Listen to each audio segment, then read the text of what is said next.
name is Ernest Huff, and I created the world's first AI feature film, Lycos 1. This work will be my fourth film, if Allah wills.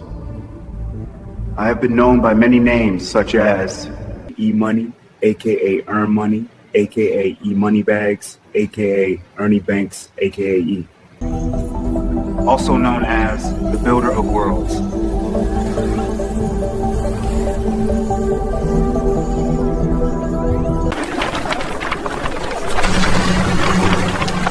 Also known as the King of all nerds. Also known as Brainiac.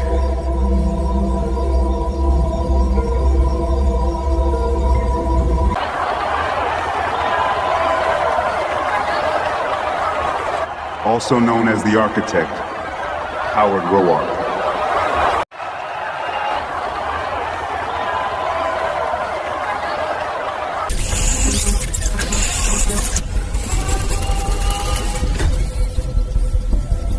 Also known as Ernest Borgmind. Also known as Abdus Sabur Aruhul Akhira Ibn Jad.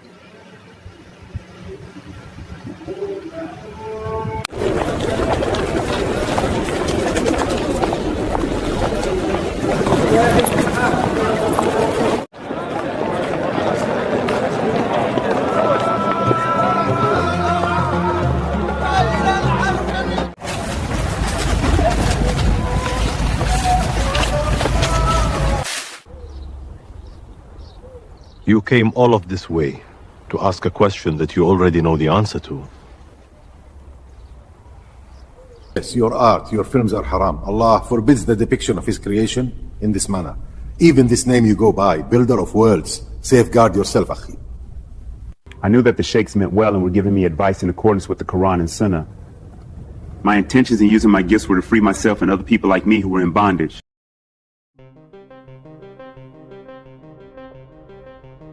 As a child, I learned how to read from comic books. I possessed a natural affinity for storytelling. Playing with toys and action figures was in many ways my directorial debut.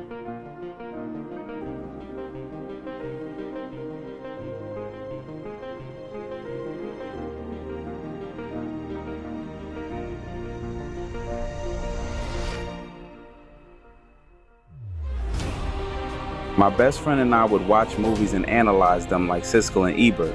We aspired to make films together, unaware of the necessary life experience, dedication, and hardships endured it would take to make our dreams manifest.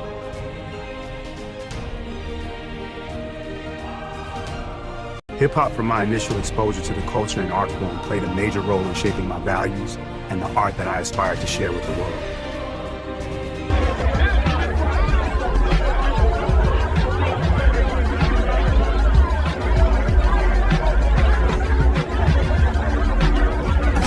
Follow me.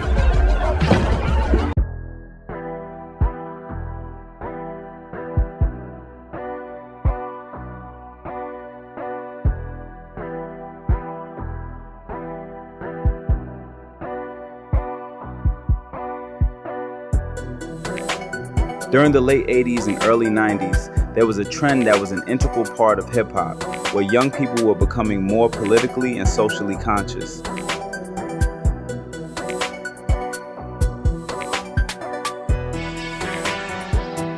The powers that be couldn't allow the trend toward black consciousness to go unmitigated. In hindsight, it is obvious now that a deliberate and intentional push was made by the government and the agents of supremacy to diffuse the movement that was waking up African American youth to institutional disparities. Record labels, radio, and television pushed gangsterism to the forefront, and this in turn would be a driving force of mass incarceration that wiped out an entire generation of African American males. This Holocaust is still going on to this very day. This ominous, bleak, nihilistic turn was the antithesis of the trajectory of positivity, political, and social awareness that was in essence a continuation of the Black Power movement of the 60s and 70s. The drug dealer, the robber, the pimp, and the gangster were exalted as the pinnacle state of being for young African American males. It was a two-pronged attack on African American youth, While gangsterism was being promoted and encouraged to the males, the normalization of hypersexuality and promiscuity was propagated to our daughters.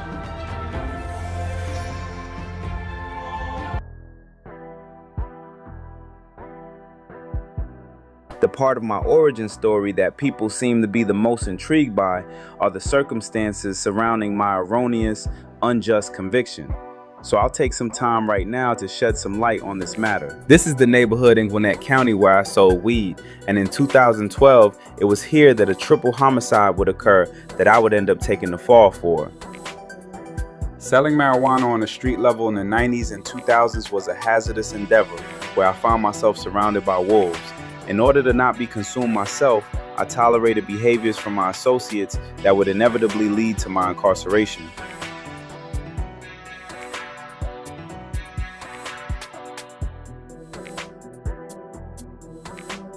In December of 2011, I was arrested on a misdemeanor weed charge, and I was forced to serve 60 days in the Gwinnett County Jail. During that time period, I left my phone to my right-hand man, Pop.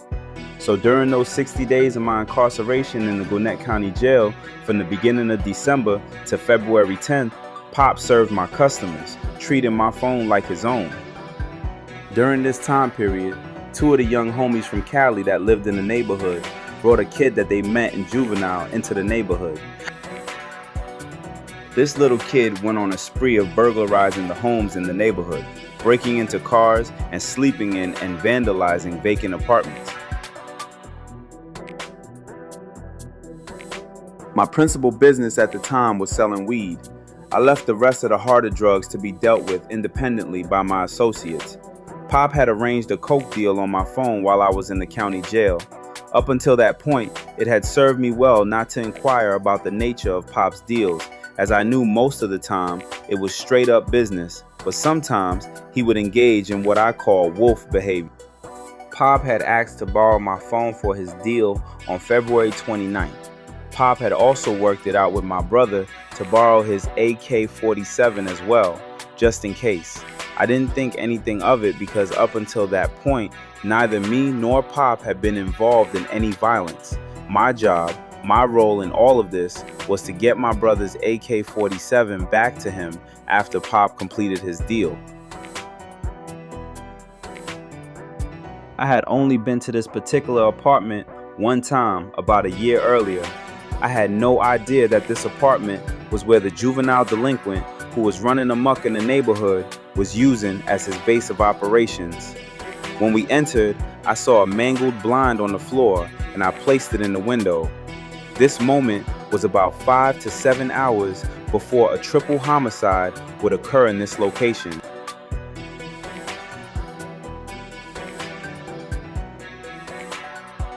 Pop's crew that he assembled were individuals who were active in the local coke game. We agreed that I would wait at Pop's apartment for their business to conclude, and afterwards, I would return my brother's AK-47 to him. So my nephew Cap and I waited at Pop's apartment. I was not present when the three men were murdered. I do know that Pop had agreed not to fire my brother's AK-47 as it was just needed as a safety precaution. I don't know what exactly went wrong or who fired their weapon first.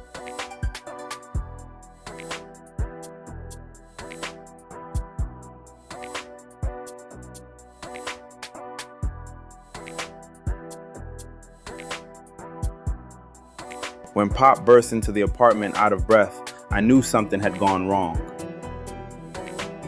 While handing me the AK-47, it accidentally went off, grazing my knee. Another centimeter or two, and I would have most likely lost my entire kneecap. It was when I suggested going to the hospital that I found out that the people Pop was supposed to be doing the deal with were most likely dead, murdered.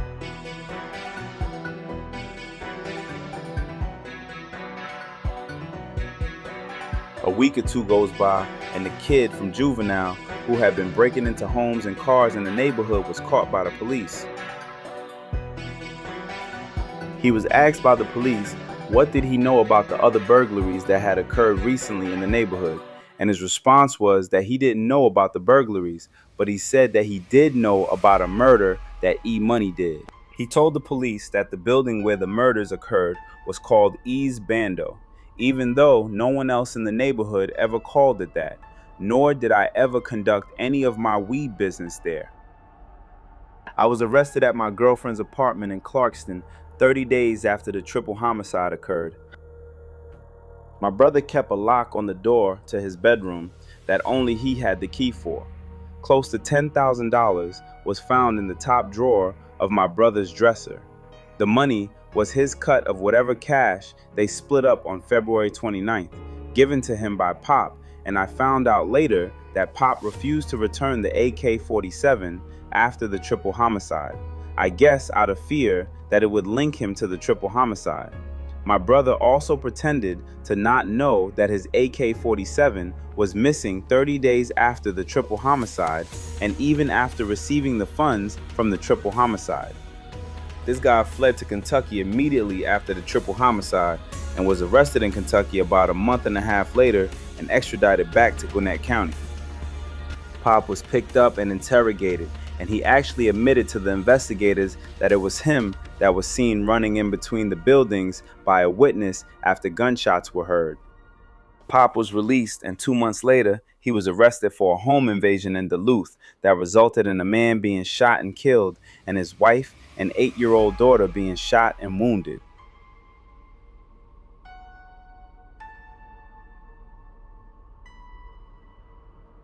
My brother, the same brother who got caught with cash from the triple homicide in his dresser drawer, and the same brother that pretended to not know that his AK-47 was missing, pointed out this guy from the neighborhood as being involved.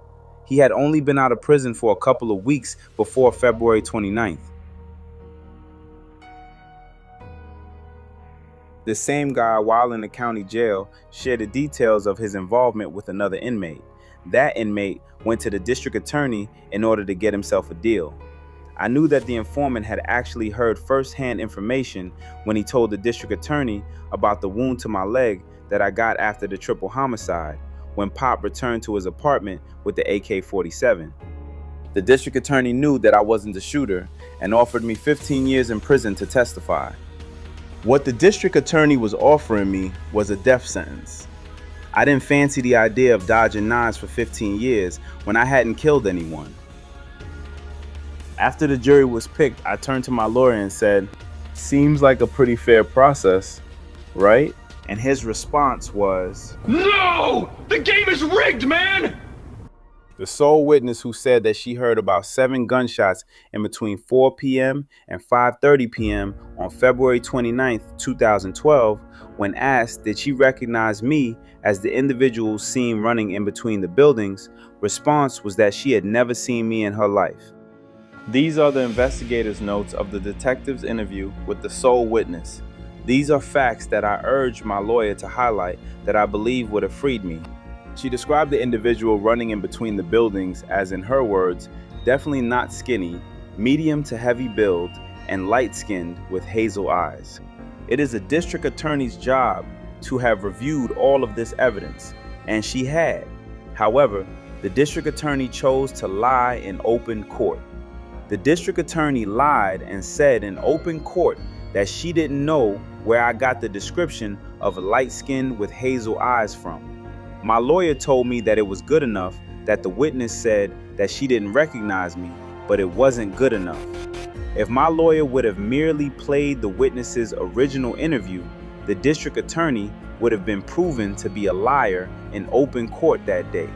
I have had feet that were turned inward since birth. I am easily identifiable by my walk, and my walk is very distinct. I asked my lawyer to highlight this, and he did not. I would have been ruled out as the individual running in between the buildings that day if basic facts were presented.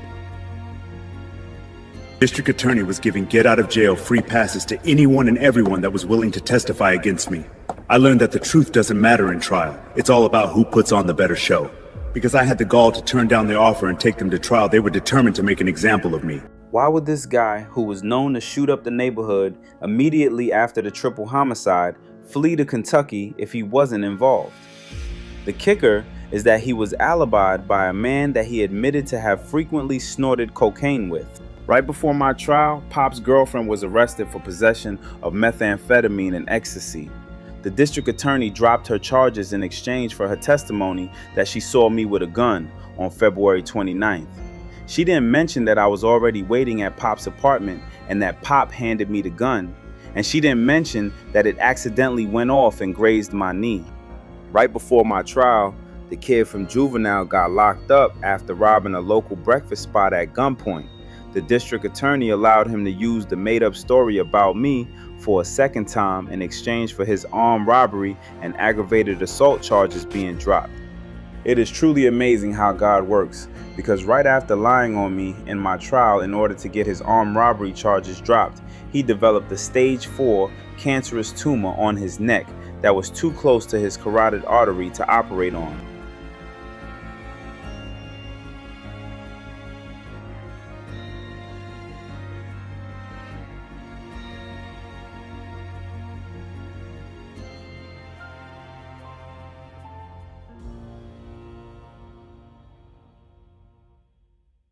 It was only after being sentenced to triple life that I was able to have my breakthrough. What was meant to destroy me forced me into a situation where I would find solace in my ability to create.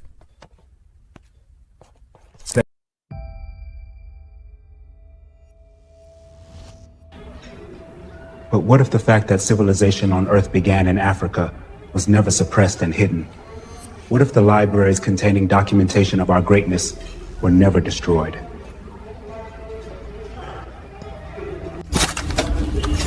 Hey, yo, Razat, I got a movie idea that I want to share with you. What if our glorious past was never suppressed and erased? In order for our people to rise, it is imperative to show them their history. Show them who they were so they have a better sense of who they are. For thousands of years, we were the first human civilization on the planet Earth. We are the civilization that all others sprang from. We were never cavemen. We were not naked savages running around in the jungle. We were the keepers of knowledge, wisdom, and understanding. What if the monuments that prove our place as the originators of the arts, sciences, and amazing feats of construction were not defaced and destroyed? What if our libraries weren't burned to the ground? What if the knowledge that we possessed wasn't stolen, plagiarized, and rebranded in the image of the oppressive forces who reap the fruits of our erasure and destruction to this very day?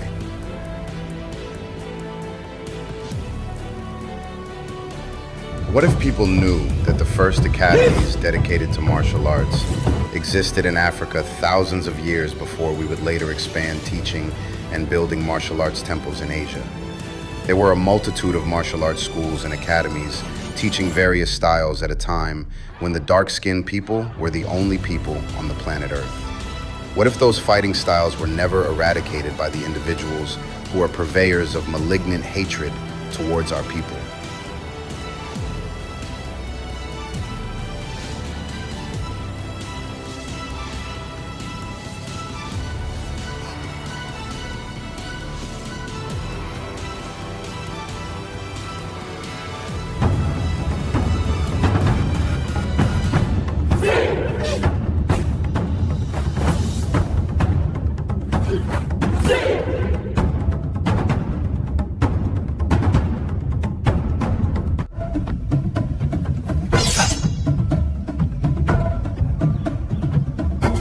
The truth will no longer be hidden. The first swords, armor, and coins that were ever forged were forged by dark-skinned people. They would like for you to think that we only had the spear, when in fact, blacksmithing and iron smelting, as well as everything good and beneficial to humanity, started with dark-skinned people on the continent now known as Africa. I repeat, the sword was invented by a black man. The dark-skinned original men had already built massive ships and navigated the seas and oceans, establishing trade with the indigenous people of what is now known as the Americas. We existed peacefully, unlike the Europeans that would arrive thousands of years later, purposefully spreading disease, plunder, and mayhem.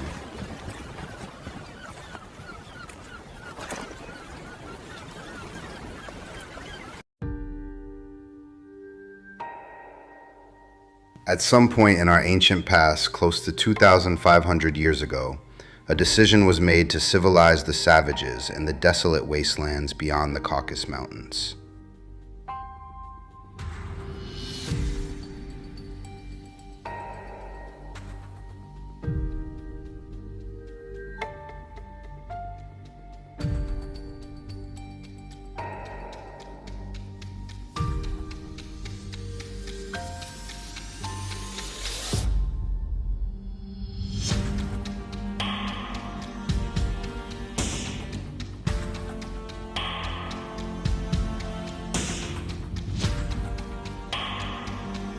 Too dangerous. And for what? What is the purpose of traveling to the wastelands, capturing savages, bringing them back here, and educating them? It is altruistic. It is philanthropic. By civilizing the savages, maybe the world will be a better place for all of our future generations. Every man needs a quest, and this is mine.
Keep your steps steady. Follow the line of stone. The pass is close. When we reach the markers, we'll rest. The path narrows ahead, but it's clear. Good. Stay close and quiet.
They smell worse than apes.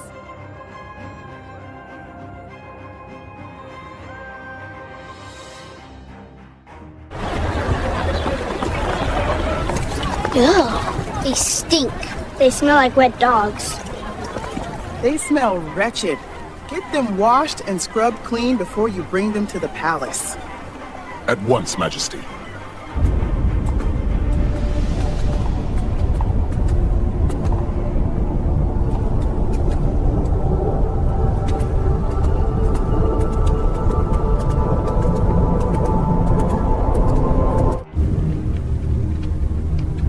Time and time again, without prompting or compulsion, the various tribes and groups of savages that we introduced to our civilization persisted in revering us as gods.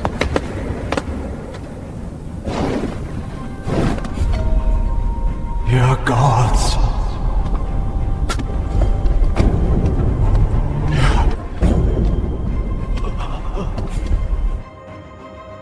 Ye are gods.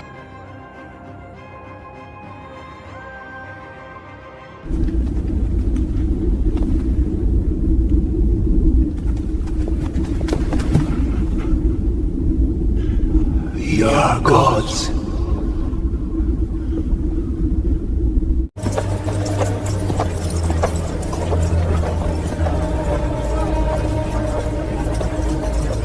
Keep moving. You must be washed thoroughly. Raise the stone. Steady now. Pull! Oh, keep it moving. Straighten the line. Let it settle true. Good. Set it firm. Κράτα τη γραμμή σταθερή. Όλοι μαζί τράβατε. Ανέψτε ομαλά. Hoist it steady. Hold the line. Ease it down. Ready below.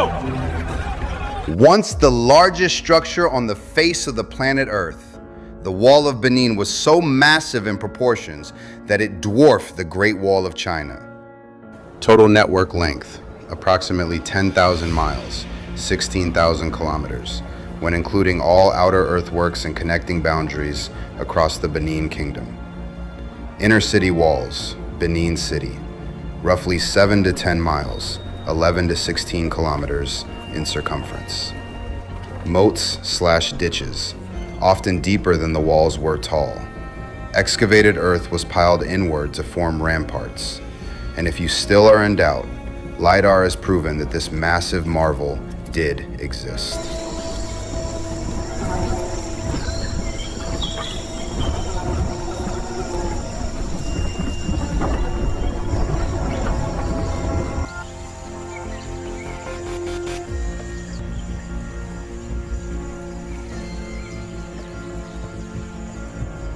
Before the invention of the printing press, books had to be handwritten. People traveled from all points on the globe to Africa in order to obtain books. All races of people originated here, and fittingly, they would return periodically to fortify their knowledge base. The dark-skinned people of Africa were the keepers of humanity's knowledge for thousands of years and encouraged endeavors of scholarship to the rest of the human family throughout the world. Coins.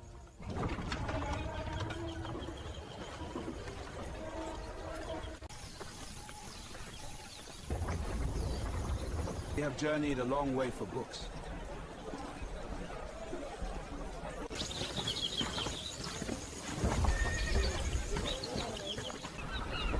The people that you revere historically as the preeminent seafaring people were the laughing stalks of the seven seas.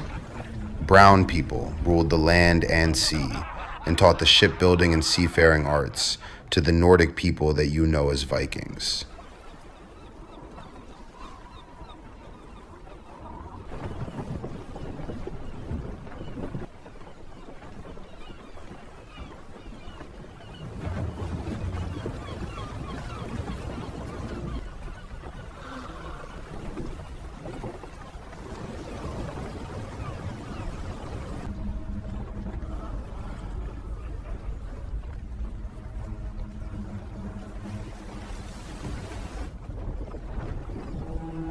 Coming from a land of scarce resources and not content with occupying the bottom rung of humanity, the then dregs of the planet banded together and hatched a nefarious plot to ascend the global hierarchy by unscrupulous means. One can witness the descendants of these men of low moral turpitude as they still hold the reins of power globally till this day.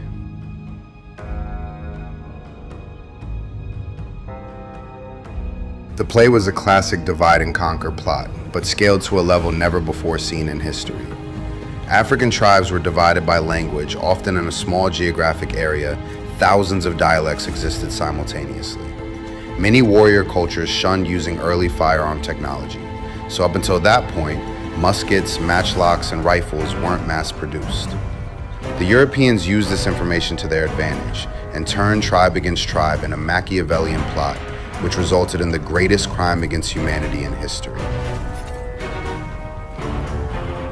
With Africa divided, treachery on the oceans occurred. Some of the most famous pirates were actually a rogue band of conspirators who came to prominence by contributing to and enacting this diabolical plot.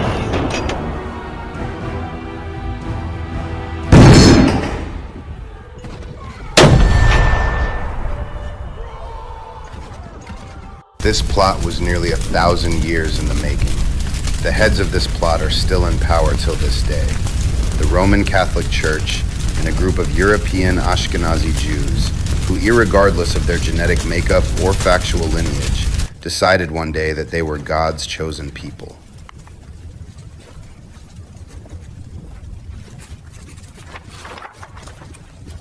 To ensure the plot's success, they needed a holy book that backed their outlandish claims. So King James, William Shakespeare, Francis Bacon, and others were commissioned to write their own holy book.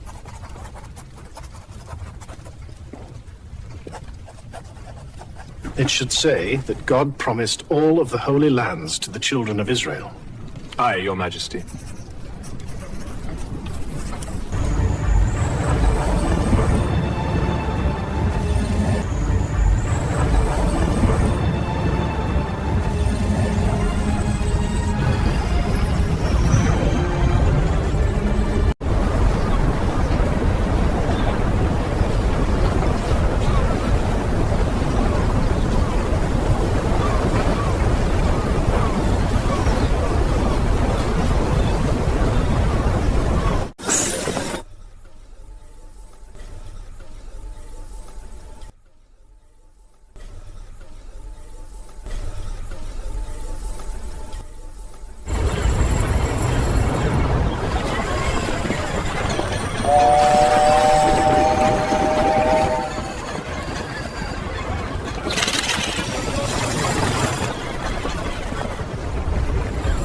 Handcrafted timepieces, copper and bone.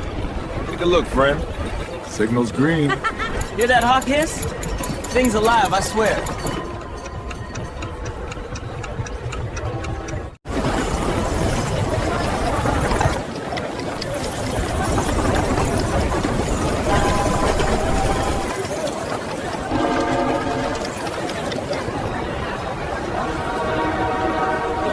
Ladies and gentlemen, neighbors and friends, today our skyline rises higher.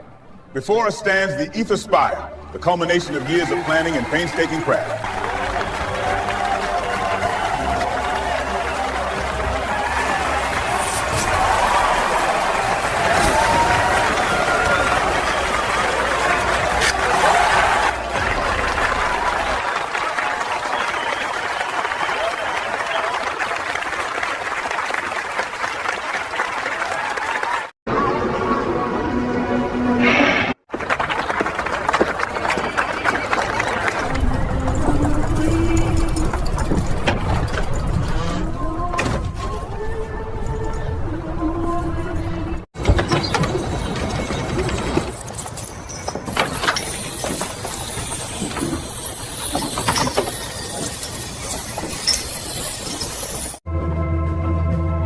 Good evening, madam. I couldn't help but to notice you in the crowd.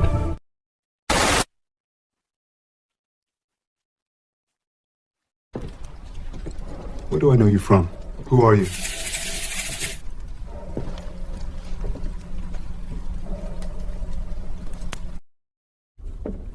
Another time, another realm, another purpose, or another existence, perhaps.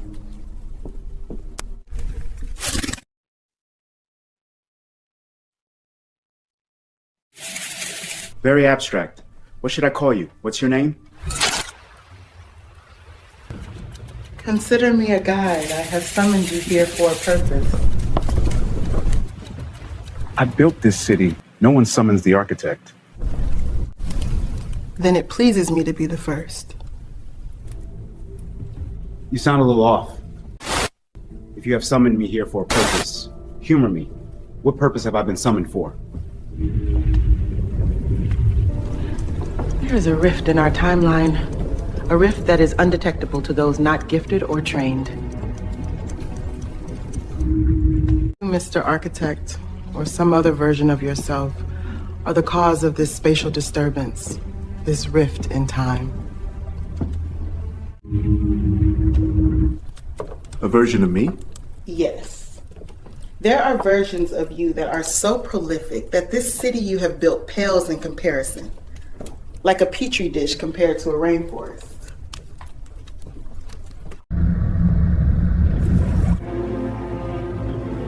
I'm afraid that I do not share your systems of belief.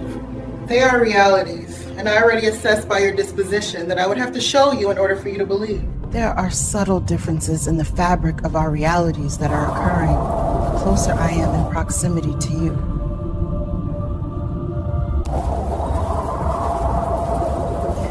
Change me back.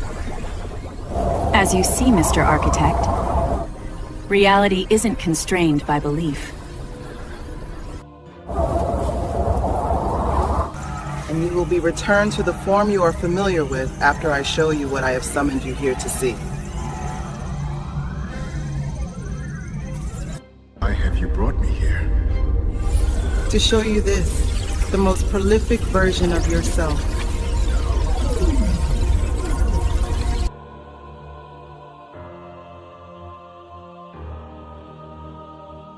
What did he do? Why is he imprisoned?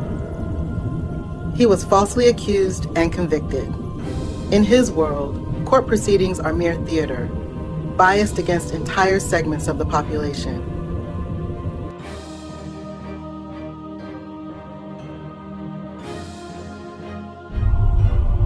Any other questions that you may have, you can ask him directly. I can?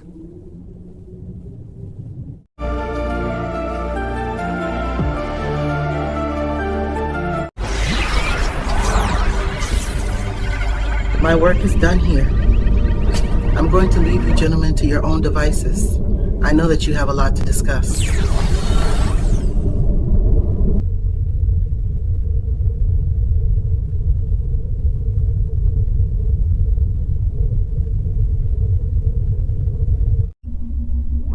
Great to finally meet you. With your skills, our power will be amplified exponentially.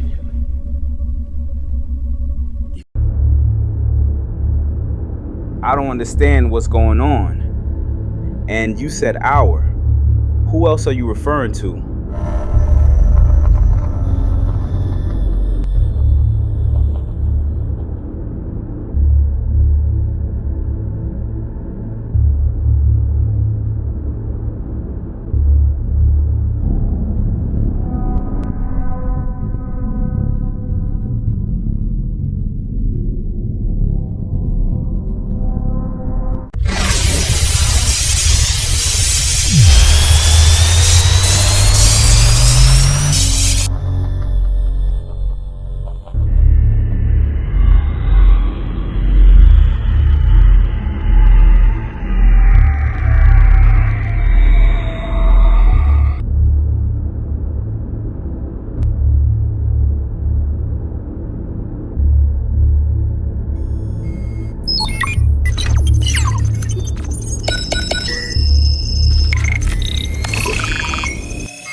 This is amazing, but where would I fit in? I design buildings.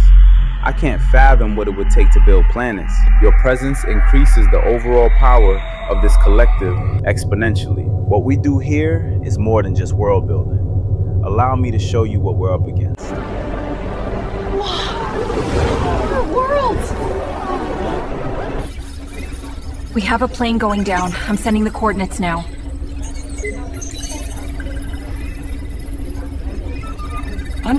Our intel is showing that the explosion within the aircraft was orchestrated by the IDF. and they are planning to place the blame on Islam again.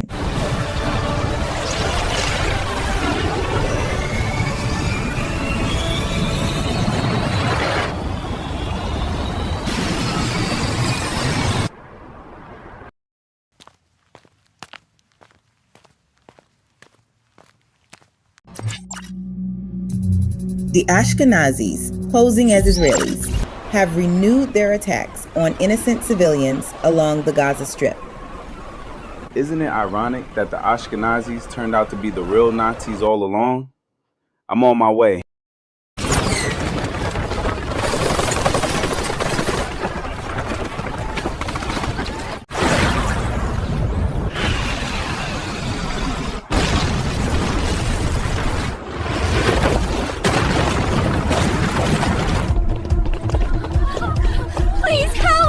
What's wrong? The IDF soldiers are shooting at us!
Cowards. They want to attack unarmed women, but they flee when challenged by a man. Pathetic. You saved our lives! Thank you! May the Almighty reward you. We won't forget this.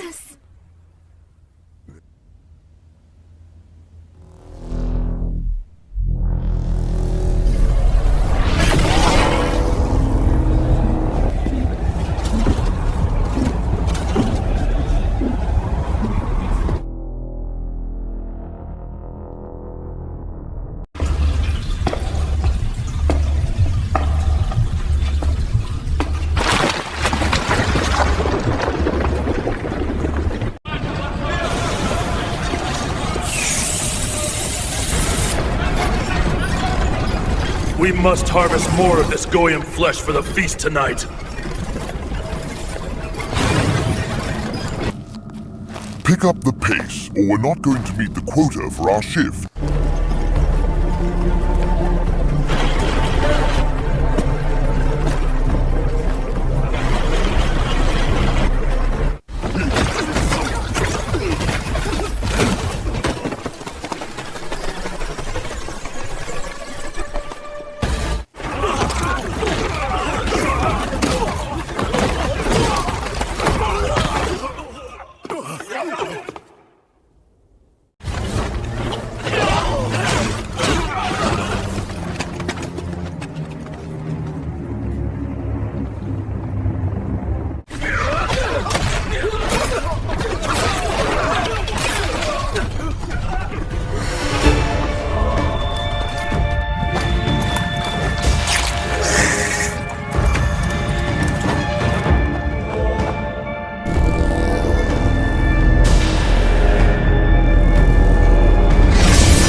We hate you niggers. Your nigger life means nothing to me. There is nothing that I enjoy more than flushing your lives down the toilet.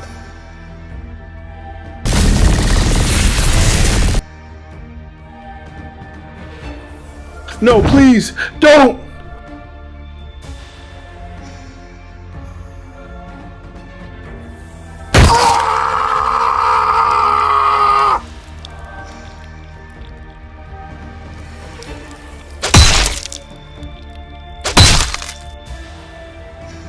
I'm Lady Justice, and a big part of what I do is destroying black families indiscriminately.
Shouldn't we have killed their little nigger babies?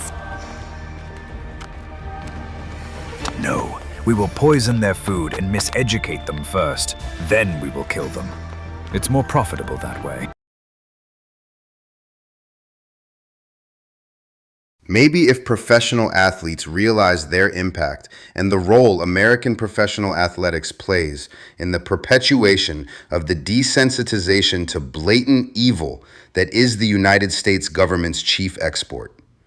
All it would take would be for them to sit down and we could address the inequities. Without the pastime and distraction that sports provides, there would be revolt against the billionaire capitalists that are pricing the common people out of basic necessities like food, clothing, and shelter.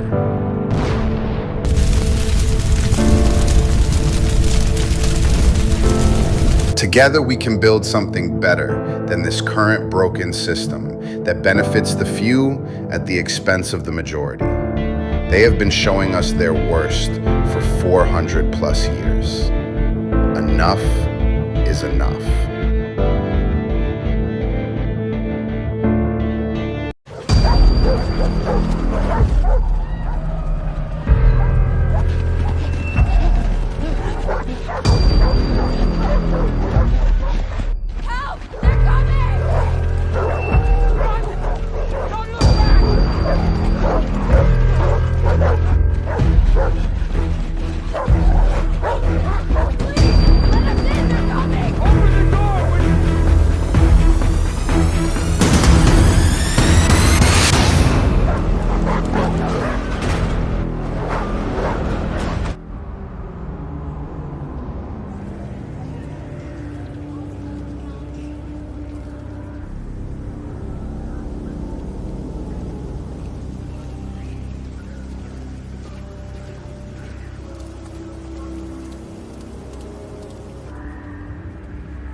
Wait, stop.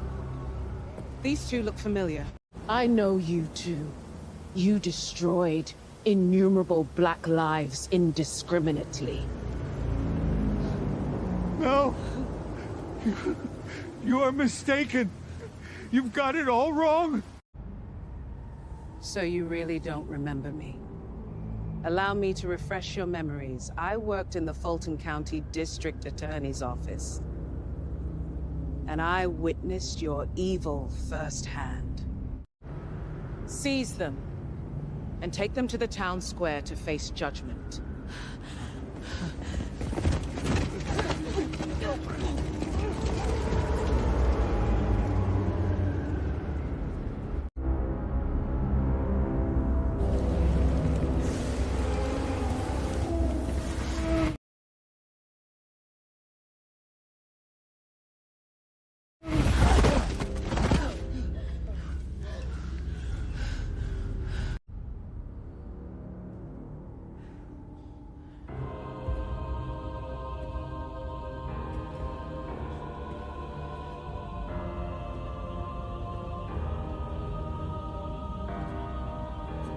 Because of your crimes against humanity, there is no place for you in the world that we are building. Because of your malignant hatred for us, because of the lies and false narratives you spun to justify your depravity, we now dream of a world without you. Because you profited off of human suffering while intentionally poisoning our minds and bodies, you have forced us to dream of and long for a world without you. Anytime that the playing field is level, our people excel. We are willing to coexist peacefully with those who oppose colonization and oppression. We have had enough of the vile mischief that you have perpetrated during your time in power. And now we dream of a world without you.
Smoking fruit, they gotta get you, gotta bitch. And they both want